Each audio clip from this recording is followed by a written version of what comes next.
Hello everyone, Miss Carrie here from Miss Carrie's Creations. Today I'm going to share some tips for using Lindy's powders and share a way that you can use them on your fall pages. Today I will be working with the October main kit from HKC Club. I will also be using the cardstock kit, embellishment kit, color kit, and the house dies on my project today. Today we're going to take a look at the embellishment kit and color kit in the October HKC collection. The embellishment kit includes chipboard frames, oversized white chipboard titles and accents, mini puffy stickers, fall leaves and mushroom felt stickers, engraved wood veneer stickers, crocheted hearts, and pearls. In the color kit you receive 2 stencils, one with leaves, the other with small acorns and dots. The kit also comes with 3 colors of Lindy's Magicals that are wonderful fall hues: Cape Cod Coral, Summer Love and Sun, and Andreas Azalea. I'm going to be using most of the items from the color kit on my page, and I'll be sharing some tips so that you know how to use these Magicals on your next project. The mixed media part of the project is going to take some time to dry, so I'm going to start with the paste, then move on to the Lindy's Magicals. I have portioned off 1/3 of the page with repositionable tape, and I'm going to start creating some textured leaves with the stencil and modeling paste. Now, this tape is not being used for masking because it's not waterproof. I simply needed to section off a portion of this cardstock for the paste. It's very difficult to cut through thick paste with a paper trimmer, and the tape's going to give me a clean edge that I can cut through. I have added a layer of gesso onto the cardstock before I added the modeling paste. The gesso's not really needed for paste on cardstock, but it is necessary for the Lindy's powder I'll be adding afterwards. Because the leaves are going to fill this entire 12-inch space, I've started in the middle, let it dry for about 20 minutes, then added the modeling paste to the sides. I'm doing my best to line up those leaves so that they look like a continuous pattern. Some of the leaves are cut off on the edge of the stencil, but most will be covered with the photo, so I'm not worried about it. Each month, HKC Club offers a color kit that matches the main kit. The color kits always vary. Some months there are stencils with inks or paints or powders. Others might include stamps with layered stencils. Personally, I like how easy these color kits are to use. For someone like me who creates very simple mixed media projects, I can always find a way to use the items in the color kit. Now that I've finished up the stenciling, I'm going to set this page aside and share a few tips for using the powders in the kit. If you're new to Lindy's Magicals, these are powdered dye-based pigments with shimmer. Be cautious when you open the jar and use them. These will stain anything they touch. These colors are intense, so it only takes a tiny amount to colorize your project. Like any stain or paint, you will need to prep your surface before using them.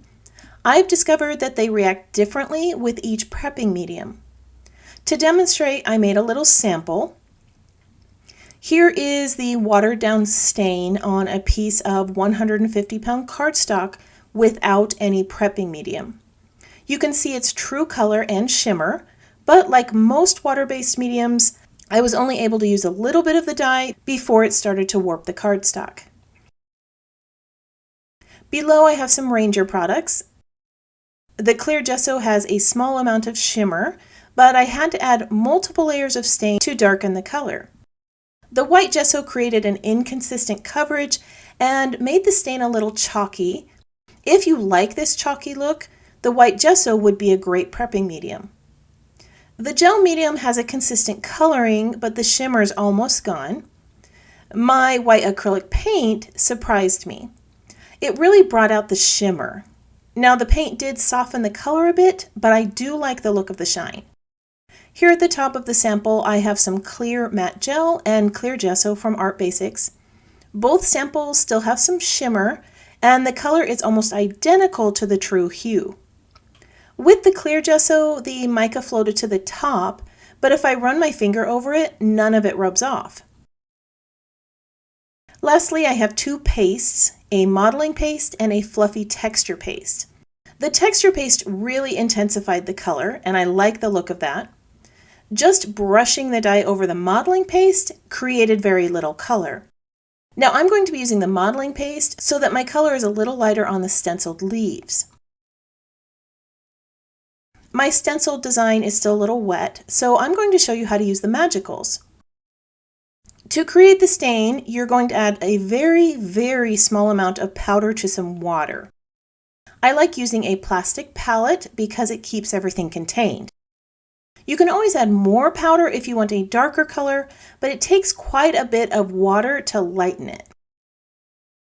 I'm going to paint a few little stripes here on some unprepped cardstock because I want you to see the true color. This is what your paint will look like with a tiny, tiny bit of powder. I don't know how well you can see this, but the shimmer is quite nice. Now I'm going to add just a tiny bit more of the Lindy's powder and mix it in. This makes the color a little darker and gives it some more shine. These do act a bit like watercolor paints, but as I said earlier, they're more like stain. They don't require a fixative and the shimmer doesn't rub off. I can vouch for the fact that they do stain just about everything. I splattered some on a project that wasn't in a splat box and ended up with stains on my shirt, my desk, and my glassboard covering. To be honest, I stain quite a few items every time I create, but I just wanted to let you know to be cautious when you're using these. As I was chatting, I added more powder. If you're not a fan of this darker hue, you can always add more water to lighten it.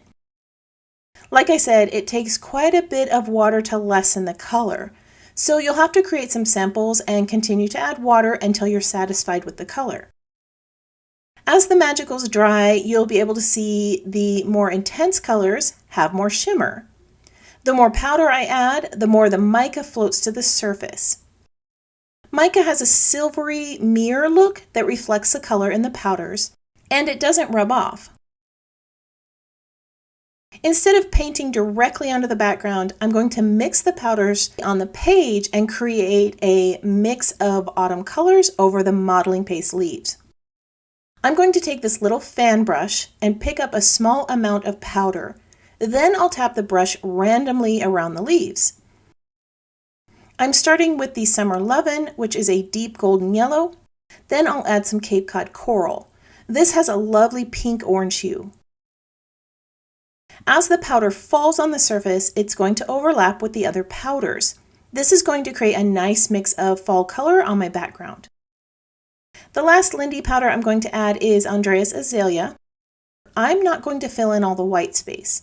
In a moment here, the colors are going to mix and spread and will be less intense in the areas where there's not any powder. Now I'm going to spray some water over these. You're going to see new colors appear, like blues and grays. These are some of the hues that make up these Lindy's colors. If those random hues bother you, you can add more water to them or use a paper towel to remove them. I forgot to mention that the Summer Lovin' is a flat magical powder. The flats do not have any shimmer, but their pigment is intense. At this point, I am able to see where I need a little more powder. I'm going to use that fan brush to pick up some more powder and sprinkle it over the wet surface. These immediately begin to blend in with the others. If the color is too intense, I can spray a little more water over the area. As I continue to add more powder and water, I'm lifting the cardstock to blend more of the colors together. That modeling paste is resisting the colors a bit, which is also creating a variation of color that I really like. While I continue to add these to my page, I would love it if you tap that subscribe button and let me know that you're new here.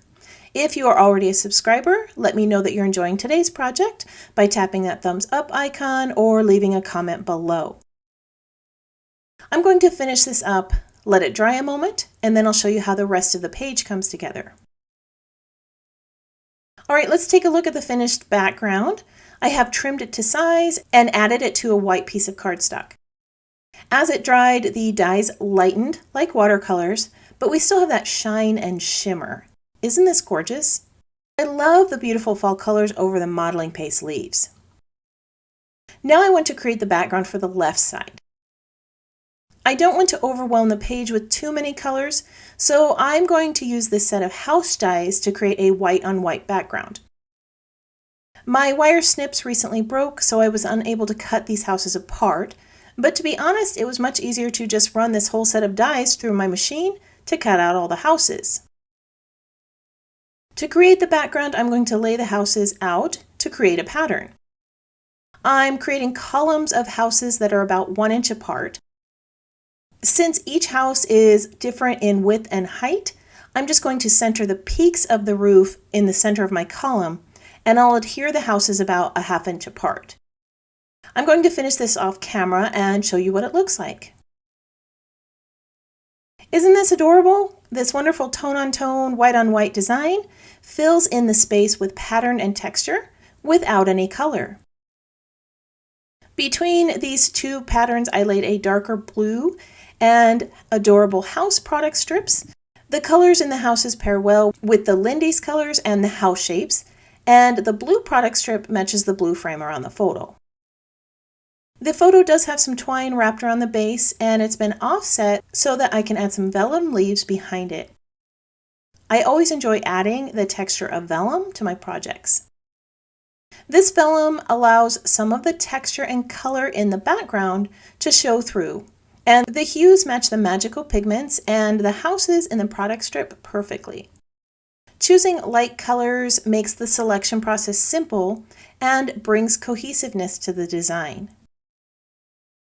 With all that color in the background, I felt like focus was being taken from the photo. I needed to add a larger vertical element, but paper would have covered the texture design. The two portions of chipboard created a larger frame and allowed that background to show through. For the title, I'm using this large chipboard piece that says Thankful. To match the shine in the Lindy's Magicals, I'm adding glacier paste over the top. Before adding the paste, I did cover the chipboard with gesso, then white acrylic paint. The glacier paste has some large pieces of silver glitter that will need cleaned off the edges. If those aren't removed, the chunks will dry like that and your title's going to look a bit messy. I sat the title vertically on the left side of the photo. On the right side, I'm adding a tag for journaling, and I'm going to tuck a few more pieces behind it. From the glitter sheet, I'm bringing in 3 leaves. These add some more sparkle to the page in a warmer color. To add some more texture, I'm going to bring in some felt pieces. These little leaves and mushrooms have adhesive on the back. I discovered that a dye removal tool helped remove these from the backing sheet without damaging the felt. All right, I'm going to add a couple more items to this layout, and then I'll show you the finished design. To finish up the page, I added a little cardstock sticker at the top of the photo that says Celebrating Together. The photo was taken at Thanksgiving, so I felt like that was a good addition to the page. I added some lovely little pearls around my photo to bring focus to that part of the page. Again, these have adhesive on the back, but I glued them in place so that they stuck to the paste. Atop the tag, I placed some matching ribbon. This brought in some more of that fabric texture to the design. Today's scrapbook layout records a Thanksgiving memory using items from the October hip kits. Not only did I use elements from the main kit and embellishment kit, I also brought in the color kit to create a gorgeous background with those Lindy's powders. If you're a member of the Hip Kit Club, you save $5 on the monthly kit and 15% on the coordinating items, which can ship free with your main kit. If you want to grab yourself a color kit or those cute little house dyes, it's worth becoming a member. If you'd like to learn more, I've added the details in the description below. I want to thank you for joining me for another scrapbook project. If you'd like to see more of my designs, you can visit my channel or follow Miss Carrie's Creations online. If you have any questions about the project or supplies listed below, feel free to leave me a comment. I hope you have a wonderful week, and I can't wait to see what you create.